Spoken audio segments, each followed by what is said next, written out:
السلام عليكم ورحمة الله وبركاته. الحمد لله وحده، والصلاة والسلام على من لا نبي بعده. أما بعد فإن أصدق الحديث كتاب الله، وأحسن الهدي هدي محمد صلى الله عليه وسلم، وشر الأمور محدثاتها، وكل محدثة بدعة، وكل بدعة ضلالة، وكل ضلالة في النار। সকল প্রশংসা এক অদ্বিতীয় আল্লাহর জন্য। দরুদ ও সালাম সর্বশেষ নবী মুহাম্মদ সাল্লাল্লাহু আলাইহি ওয়াসাল্লামের প্রতি, যার পর আর কোনো নবী আসবেন না। সর্বাধিক বিশুদ্ধ বাণী হচ্ছে আল্লাহর কিতাব, সর্বোত্তম পথ প্রদর্শন হচ্ছে মুহাম্মদুর রাসূলুল্লাহ সাল্লাল্লাহু আলাইহি ওয়াসাল্লামের পথ প্রদর্শন। জগতের সর্বনিকৃষ্ট বিষয় হচ্ছে দ্বীনের মধ্যে নতুন কিছু আবিষ্কার করা। কোরআন ও সুন্নাহর বিপরীতে দ্বীনের মধ্যে নব আবিষ্কৃত বিষয় হচ্ছে বিদআত। প্রতিটি বিদআত হচ্ছে ভ্রষ্টতা। সর্বপ্রকারের ভ্রষ্টতা এবং ভ্রষ্টতায় লিপ্ত যারা, সবাই জাহান্নামে নিক্ষিপ্ত হবে। আমার প্রিয় ঈমানদার ভাইয়েরা, চলমান মাস রমজান মাস। এই রমজান মাসের অনেক আমল রয়েছে। রমজান মাসের আমলগুলোর মধ্য থেকে একটি আমল হচ্ছে সিয়াম সাধনা করা, রোজা রাখা। আরেকটি আমল হচ্ছে তারাবিহের সালাত, কিয়ামুল লাইল, তাহাজ্জুদের সালাত আদায় করা। তাহাজ্জুদ অন্যান্য মাসেও আছে, গুরুত্বের সাথে এ মাসে আদায় করা, তারাবিহের সালাত আদায় করা।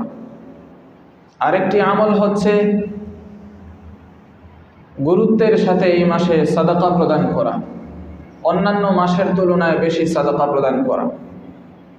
আরেকটি আমল হচ্ছে গুরুত্বের সাথে অন্যান্য মাসের চেয়ে এই মাসে কোরআন তেলাওয়াত বেশি করা, এবং আরো অন্যান্য নফল কাজ যেগুলো আছে মনোযোগের সাথে করা।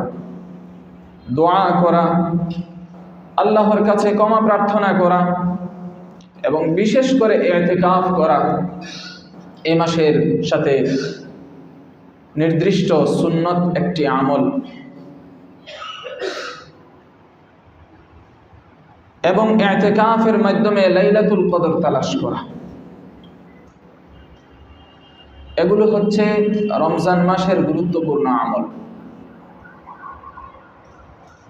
আমাদের জন্য উচিত হচ্ছে এই গুরুত্বপূর্ণ আমলগুলো করতে গিয়ে অনেক ত্রুটি বিচ্যুতি আমাদের থেকে প্রকাশ পাচ্ছে। যথাযথভাবে আমরা আমলগুলো করতে পারছি না, বা করলেও আল্লাহ তাআলা যেভাবে চান সেভাবে আমরা করছি না। দোষ ত্রুটি রয়ে যাচ্ছে, দোষ ত্রুটি প্রকাশ পাচ্ছে। এই দোষ ত্রুটির কারণে আমাদের উচিত হলো এই আমলগুলোর ক্ষেত্রে এই দোষ ত্রুটি প্রকাশ পাওয়ার কারণে, ত্রুটি থাকার কারণে আল্লাহর কাছে ক্ষমা প্রার্থনা করা। আল্লাহর কাছে ক্ষমা প্রার্থনা করুন। নিঃসন্দেহে তিনি পরম ক্ষমাশীল, তিনি অতি ক্ষমাশীল, তিনি পরম দয়ালু। আমার ভাইয়েরা, আজ আলোচনা করব আমাদের রমজান মাস শেষ হওয়ার সাথে সাথে গুরুত্বপূর্ণ একটি দিবস আসে, ঈদুল ফিতর। সেই ঈদুল ফিতরের দিনে আমাদের কিছু কাজ রয়েছে, কিছু সুন্নাত রয়েছে। আমি ওই বিষয়গুলো সম্পর্কে সংক্ষিপ্ত আলোচনা করব। বাকি যে জরুরি বিষয়গুলো আলহামদুলিল্লাহ আল্লাহর মেহেরবানিতে অতীতের সপ্তাহগুলোতে আলোচনা করেছি। ঈদুল ফিতরের দিনে বা ঈদের দিনে যে কাজগুলো, যে সুন্নাহগুলো আমাদের করা উচিত, তার মধ্য থেকে একটি হচ্ছে তাকবীর পাঠ করা, আল্লাহর বড়ত্ব শ্রেষ্ঠত্ব বর্ণনা করা। রমজান মাসের শেষ দিনের সূর্যাস্ত থেকে, সূর্য ডুবা থেকে নামাজের জন্য, ঈদের সালাতের জন্য ইমাম বের হয়ে আসা পর্যন্ত তাকবীর পাঠ করা।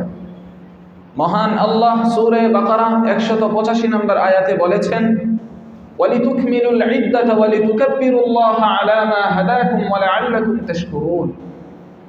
আর তোমরা রোজার সংখ্যা পূরণ করবে এবং আল্লাহর শ্রেষ্ঠত্ব বড়ত্ব বর্ণনা করবে, তাকবীর পাঠ করবে, এজন্য যে তিনি তোমাদেরকে হেদায়েত দিয়েছেন, তিনি তোমাদেরকে সঠিক পথ প্রদর্শন করেছেন। ওয়া লাআল্লাকুম তাশকুরুন, এবং তোমাদের দায়িত্ব হচ্ছে তোমরা আল্লাহর শুকরগুজার বান্দা হবে, আল্লাহর কৃতজ্ঞতা আদায়কারী বান্দা হবে। তাকবীর হবে যে শব্দাবলীর মাধ্যমে অনেকভাবে বর্ণিত আছে। আমাদের কাছে প্রসিদ্ধ পরিচিত যে বাক্যটা, সেটা হলো আল্লাহু আকবার, আল্লাহু আকবার, লা ইলাহা ইল্লাল্লাহু আল্লাহু আকবার, আল্লাহু আকবার ওয়া লিল্লাহিল হামদ। ঈদুল ফিতরের দিনে বা ঈদের দিনে আমাদের দ্বিতীয় সুন্নাহ বা মুস্তাহাব কাজ হচ্ছে গোসল করা। মুসনাদে শুআইবে এসেছে, মুসনাদে আব্দুর রাজ্জাকে এসেছে, মুয়াত্তা মালিকে এসেছে, বাইহাকিতে এসেছে, আন্না ইবনে উমর কানা ইয়াগতাসিলু ইয়াওমাল ফিতর ক্বাবলা আন ইয়াগদুয়া ইলাল মুসাল্লা। রাসূলুল্লাহ সাল্লাল্লাহু আলাইহি ওয়াসাল্লামের সাহাবী আব্দুল্লাহ ইবনে উমর রাদিয়াল্লাহু আনহু ঈদের দিনে ঈদগাহে বুরে যাওয়ার আগে গোসল করতেন। এজন্য আমাদেরও উচিত হলো ঈদের দিনে ঈদগাহে প্রত্যুষে ঘুরে যাওয়ার আগে আগে কি করা? গোসল করা। 3 নম্বর যে কাজ মুস্তাহাব বা সুন্নাহ কাজ সেটা হলো ঈদের দিনে, উভয় ঈদেই পোশাকের ক্ষেত্রে উত্তম পোশাক পরিধান করা। নতুন পোশাক বলি নাই, যার সামর্থ্য আছে সে নতুন পোশাক ক্রয় করবে, পরবে, কিন্তু যে নতুন পোশাক কিনতে পারে নাই, তার যে পোশাকগুলো রয়েছে এই পোশাকগুলোর মাঝে উত্তম যেটা সেটা পরিধান করা। as-সুনানুল কুবরা আল বাইহাকি তাতে এসেছে, জাদুল মাআদে এসেছে, কান ইবনে উমর ইয়ালবাসু ফিল ঈদাইন আহসানা থিয়াবিহি। আব্দুল্লাহ বিন উমর রাদিয়াল্লাহু আনহু উভয় ঈদে তার যে পোশাকগুলোর মধ্যে উত্তম এবং সুন্দর পোশাক যেটা সেটা পরিধান করতেন। 4র্থ কাজ হচ্ছে, সুন্নাহ হচ্ছে, ঈদুল ফিতরের দিনে ঈদগাহে বের হওয়ার পূর্বেই খাওয়া। ইমাম বুখারী রাহিমাহুল্লাহ তার কিতাবের মাঝে আনাস ইবনে মালিক রাদিয়াল্লাহু আনহুর সূত্রে বর্ণনা করেছেন। আনাস বিন মালিক রাদিয়াল্লাহু আনহু বলেন, সহিহ বুখারী 953 নম্বর হাদিস, কানা রাসূলুল্লাহ সাল্লাল্লাহু আলাইহি ওয়াসাল্লাম লা ইয়াগদু ইয়াওমাল ফিতর হাত্তা ইয়াকুলা তামারাতিন ওয়া ইয়াকুলুহুন্না উইতরা। রাসূলুল্লাহ সাল্লাল্লাহু আলাইহি ওয়াসাল্লাম ঈদুল ফিতরের দিনে ভোরে তিনি না খেয়ে বের হতেন না, এবং তিনি খেজুর খেতেন, বেজুর সংখ্যায় খেতেন। তাদের স্বাভাবিক খাবার ছিল খেজুর, রুটির পরে খেজুর খাবার। আমাদের অঞ্চলেও খেজুর আছে, অথবা অন্যান্য মিষ্টি দ্রব্যও আমরা খেতে পারি। তো নবীজি সাল্লাল্লাহু আলাইহি ওয়াসাল্লাম খেজুর খেতেন এবং বেজুর সংখ্যায় খেতেন। এরপরে ঈদগাহের উদ্দেশ্যে, ঈদের নামাজের উদ্দেশ্যে বের হতেন। কোরআনে কারীমে সূরা হাশর 7 নম্বর আয়াতে এসেছে, মা আতাকুমুর রাসূলু ফাখুযুহু ওয়া মা নাহাকুম আনহু ফান্তাহু ওয়াত্তাকুল্লাহ ইন্নাল্লাহা শাদীদুল ইকাব।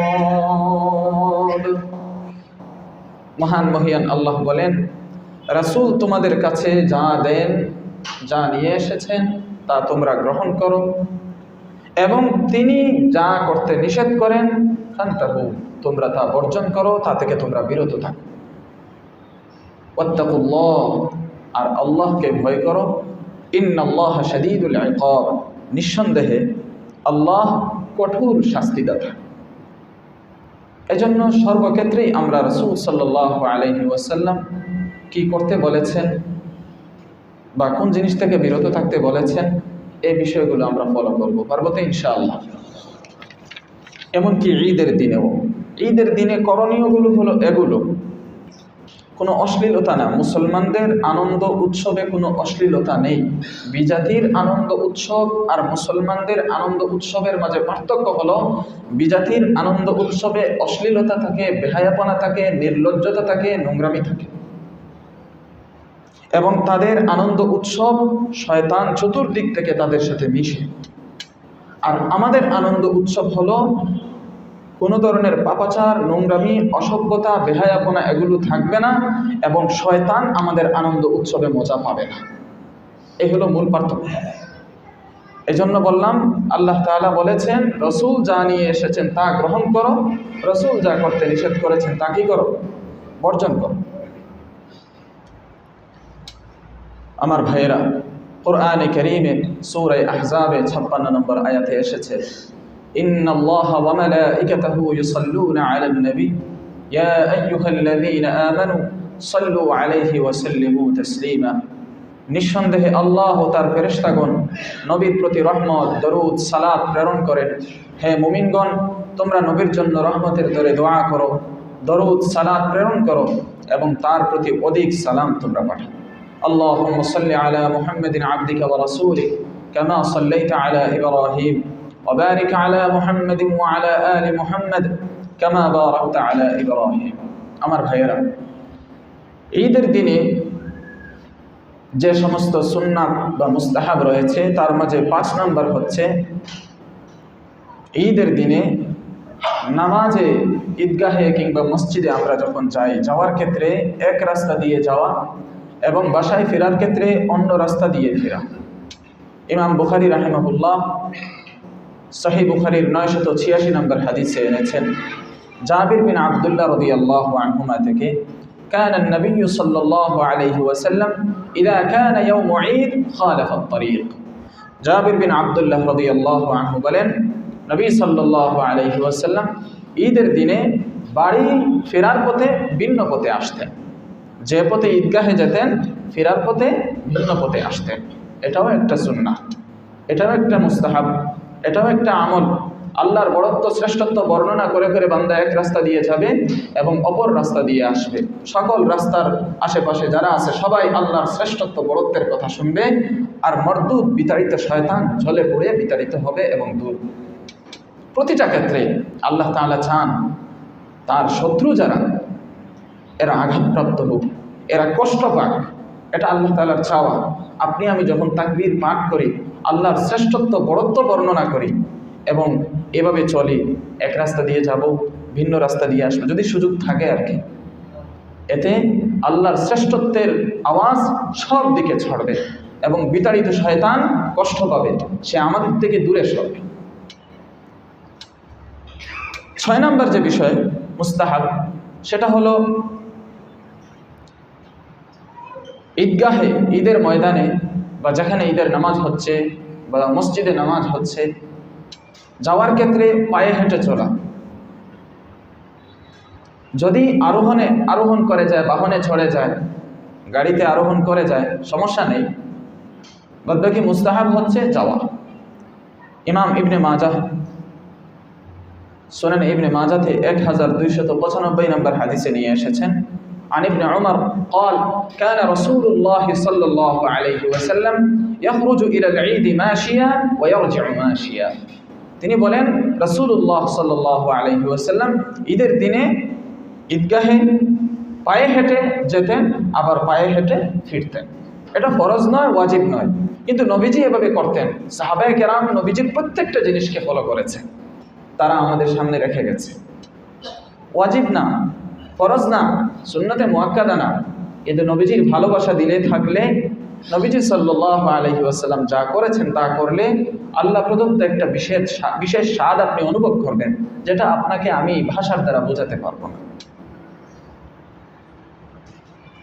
7 নম্বর যে বিষয়, সেটা হলো সাদাকাতুল ফিতর প্রদান করা। সাদাকাতুল ফিতর সম্পর্কে গত সপ্তাহে আলোচনা করেছি।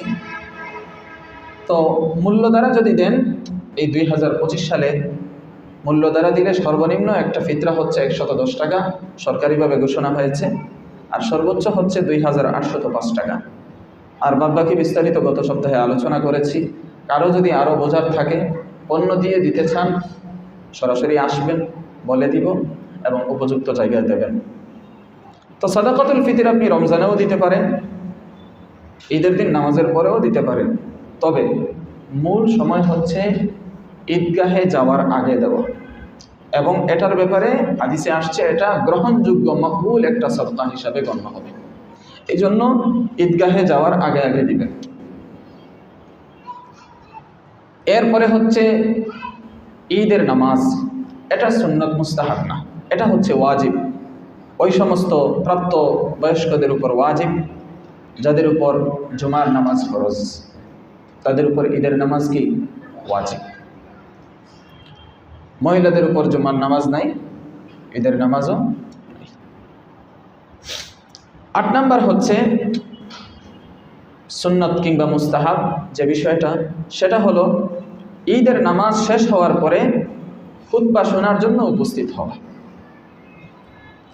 যদিও মুসল্লির ইচ্ছা, তাকে সেই এখতিয়ার দেওয়া হয়েছে, সে শুনতেও পারে, চলে যেতেও পারে, কিন্তু চলে যাওয়া থেকে উপস্থিত হয়ে শোনা এটা হচ্ছে উত্তম।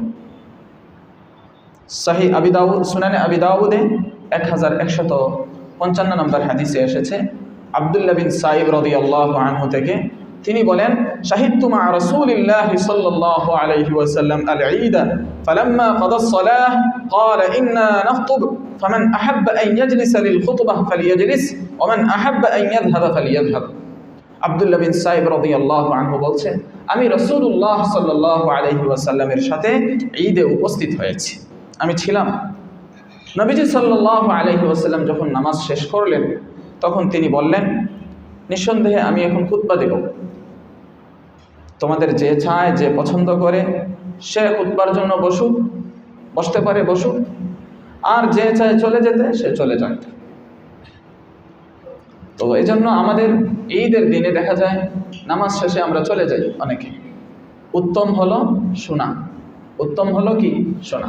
আমাদের একটা স্বভাব হয়ে গেছে যে শরীয়ত যদি কোনো কিছুকে বলে যে এটাও করা যায়, না করলেও চলে, তখন আমরা না করার দিকটারে প্রাধান্য দিই, এমন একটা মেজাজ হয়ে গেছে।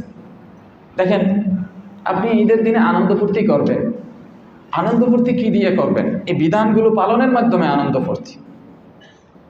আপনি এই বিধানগুলো পালন করেন, আমি বলেছি যে এমন একটা স্বাদ আল্লাহর পক্ষ থেকে আপনি পাবেন, যেটা আপনাকে আমি বক্তব্য দিয়ে বোঝাতে পারবো না। এটা দেখানো যায় না, এটা ব্যক্তি বুঝে। আমাদের ঈদের দিনে তো গান বাজনার রীতি নেই, ডুল বাজানোর রীতি নেই। আমাদের ঈদের দিনে তো সুন্দরী মেয়েদেরকে রাস্তায় বের করে দেওয়ার রীতি নেই। কথা বোঝেন নাই? স্বাদটা কিসে? এই কাজগুলো করবেন ঈদের দিনে, আনুষ্ঠানিকতা বা ব্যক্তিগতভাবে এই কাজগুলো করা। কিছু কাজ আছে আনুষ্ঠানিকভাবে করা, আর কিছু কাজ আছে ব্যক্তিগতভাবে করা। এগুলো করবেন, তাহলে না আপনি ঈদ উদযাপন করলেন।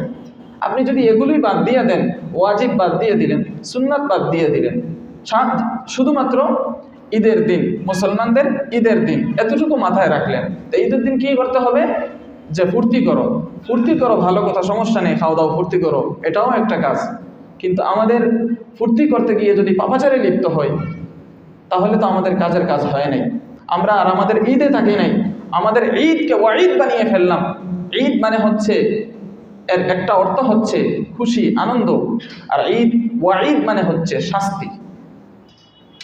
ঈদকে বানিয়ে ফেললাম কি ওয়াঈদ, শাস্তির কারণ বানিয়ে ফেললাম। আনন্দকে আমরা বেদনায় রূপান্তরিত করলাম। এই জন্য ভাইয়েরা, এই সুন্নাত মুস্তাহাবগুলোর প্রতি আমরা মনোযোগী হই। সুযোগ আছে, চাইলেও বসা যায়, আবার চাইলেও চলে যাওয়া যায়। এখন আমি সুযোগ নিলাম কি চলে গেলাম, চলে যেতে পারেন, আপনাকে গুনাহগার বলা হবে না। কিন্তু এটাও তো একটা কাজ, এটাও তো একটা আনুষ্ঠানিকতা, যে আনুষ্ঠানিকভাবে খুতবা শুনবেন। আল্লাহ তাআলা তৌফিক দান করুন। আমার ভাইয়েরা, আমি যা আলোচনা করলাম আজকে, তার সারসংক্ষেপ হচ্ছে যে ঈদের দিনে আমাদের 1 নম্বর কাজ হলো তাকবীর পাঠ করা। রমজানের শেষ দিনের সূর্যাস্ত থেকে নিয়ে তাকবীর, আল্লাহু আকবার, আল্লাহু আকবার, লা ইলাহা ইল্লাল্লাহ, আল্লাহু আকবার, আল্লাহু আকবার, ওয়া লিল্লাহিল হামদ, আল্লাহর বড়ত্ব শ্রেষ্ঠত্ব বর্ণনা করা ইমাম নামাজের জন্য বের হওয়া পর্যন্ত। 2 নম্বর কাজ হচ্ছে ঈদের দিনে ভোরে ঈদগাহে আসার আগে কি করা, গোসল করা। 3 নম্বর হচ্ছে ঈদের দিনে নিজের যে পোশাকগুলো আছে এই পোশাকগুলোর মাঝে সর্বোত্তম পোশাকটা পরিধান করা। 4 নম্বর হচ্ছে ঈদ উল ফিতরের দিনে, রমজানের পরে যে ঈদ, এই ঈদের দিনে ঈদগাহে যাওয়ার পূর্বে কিছু খেয়ে যাওয়া। 5 নম্বর হচ্ছে সুযোগ থাকলে এক রাস্তা দিয়ে ঈদগাহে যাওয়া আর আরেক রাস্তা দিয়ে বাড়ি ফেরা। 6 নম্বর হচ্ছে ঈদগাহে হেঁটে হেঁটে যাওয়া, কি হেঁটে হেঁটে যাওয়া, আবার বাড়িতে পায়ে হেঁটে ফেরা। 7 নম্বর হচ্ছে সাদকাতুল ফিতির, এটা কিন্তু ওয়াজিব, এটা সুন্নাত মুস্তাহাব না, এটা কি যাদের নেশাব আছে তাদের উপর ওয়াজিব। এবং ঈদের সালাত, এটাও একটা ওয়াজিব কাজ, ওদের উপর, যাদের উপর জুমা ফরজ তাদের উপর ঈদের নামাজ ওয়াজিব। আর নেশাব পরিমাণ মালিক যারা, তাদের উপর ছোট নেশাব হোক আর বড় নেশাব হোক, তাদের উপর সদকায়ে ফিতির ওয়াজিব। 8 নম্বর বিষয় হচ্ছে যে ঈদের নামাজের পরে যে খুতবা হয়, সেই খুতবাতে উপস্থিত থাকা, খুতবা শোনা। আল্লাহ রাব্বুল আলামিন আমাদেরকে এই বিষয়গুলো বোঝার এবং মানার তৌফিক দান করুন। ঈদের দিনকে সঠিকভাবে যেন পালন করতে পারি, উদযাপন করতে পারি, সেই তৌফিক দান করুন। আমাদের ঈদ যেন ওয়াঈদ না হয়, আমাদের আনন্দ যেন বেদনায় রূপান্তরিত না হয়, আমাদের আনন্দ যেন শাস্তির কোনো কারণ না হয়। আল্লাহ রাব্বুল আলামিন আমাদের সবাইকে কবুল করুন। আল্লাহর বান্দাগণ, আল্লাহ আপনাদেরকে রহম করুন, দয়া করুন। হে আমাদের আল্লাহ, আপনি আমাদেরকে তৌফিক দান করুন, আমরা যেন আপনার পছন্দ অনুযায়ী চলতে পারি। আপনি যাতে সন্তুষ্ট থাকেন সে অনুযায়ী যেন আমরা চলতে পারি। আপনি যে কথায়, যে কাজে, যে আমলে, যে কর্মে, যে নিয়তে, যে পথ প্রদর্শনে আপনি খুশি, আমাদেরকে সেভাবে চলার তৌফিক দান করুন। وكذلك جعلناكم أمة وسطا